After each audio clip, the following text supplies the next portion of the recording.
ప్రభు యేసుక్రీస్తు నామములో మీ అందరికీ శుభములు. తపస్సు కాలపు 3వ శనివారము. నేను మీ నుండి కోరినది ప్రేమ గాని బలులు కాదు. మొదటి పట్టణము హోషేయ గ్రంథము 6వ అధ్యాయము 1వ వచనము నుండి 6వ వచనం వరకు. ప్రజలు ఇట్లందురు, మనము మరలా ప్రభువునొద్దకు పోవుదము. అతడు మనలను చీల్చివేసెను, కానీ ఇప్పుడు మనలను బాగు చేయును. అతడు మనలను గాయపరచెను, కానీ ఇప్పుడు మన గాయములకు కట్టును. 2 దినములైన తరువాత ఆయన మనకు తిరిగి జీవమును దయచేయును. 3వ రోజున ఆయన మనలను తిరిగి నిలబెట్టును. మనము ఆయన సముఖమునందు బ్రతుకగలుగుదుము. మనము ప్రభువును తెలుసుకొనుట యత్నము చేయుదము. వేకువ వచ్చునంత నిశ్చయముగా, వసంతకాలపు వానలు వచ్చునంత నిక్కముగా ఆయన మన చెంతకు వచ్చును. కానీ ప్రభువు ఇట్లనుచున్నాడు, ఎఫ్రాయిము, నేను మిమ్మేమి చేయుదును? యూదా ప్రజలారా, నేను మిమ్ము ఏమి చేయుదును? మీకు నా పట్ల గల ప్రేమ ఉదయకాలపు మంచువలెను, వేకువన విచ్చిపోవు పొగమంచు వలెను క్షణికమైనది. కావునని నేను నా ప్రవక్తలను మీ చెంతకు పంపితిని. నేను విధించు తీర్పును గూర్చియు నేను పంపు శిక్షను గూర్చియు వారిచే మీకు సందేశము చెప్పించి తిని.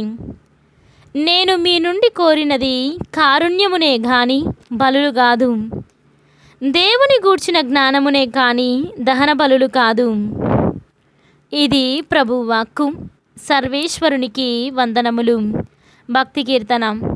దేవుడు మీ నుండి కోరినది ప్రేమ గాని బలులు కాదు. ఈనాటి సువిశేషము పునీత లూకా గారు వ్రాసిన సువిశేషము 18వ అధ్యాయము 9వ వచనము నుండి 14వ వచనము వరకు. పిమ్మట యేసు తాము నీతిమంతులమని తక్కిన వారు నీచులని ఎంచుకొని కొందరిని ఉద్దేశించి ఈ ఉపమానమును చెప్పెను. ప్రార్థనకై 2 దేవాలయమునకు వెళ్ళిరి. ఒకడు పరిసయ్యుడు, మరి ఒకడు సుంకరి. పరిసయ్యుడు నిలుచుండి తనలో తాను, ఓ దేవా, నేను ఇతరుల వలె లోబిని, అన్యాయము చేయువాడును, వ్యభిచారిని కాను. ఈ సుంకరి వంటి వాడును కాను. అందుకు నీకు కృతజ్ఞుడును. నేను వారమునకు 2 మారులు ఉపవాసముందును. నా ఆదాయము అంతటిలో 10వ వంతు చెల్లించుచున్నాను అని ప్రార్థించెను.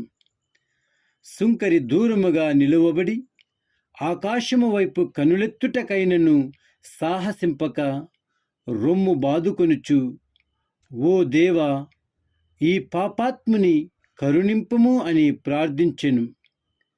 దేవుని ఎదుట నీతిమంతునిగా పరిగణింపబడి ఇంటికి వెళ్ళినది ఈ సుంకరియే కాని ఆ పరిసయ్యుడు కాదు అని మీతో చెప్పుచున్నాను. ఏలన తనను తాను హెచ్చించుకొనువాడు తగ్గింపబడును, తనను తాను తగ్గించుకొనువాడు హెచ్చింపబడును. ఇది క్రీస్తు సువిశేషము. క్రీస్తువా, మీకు స్తుతి కలుగునుగాక.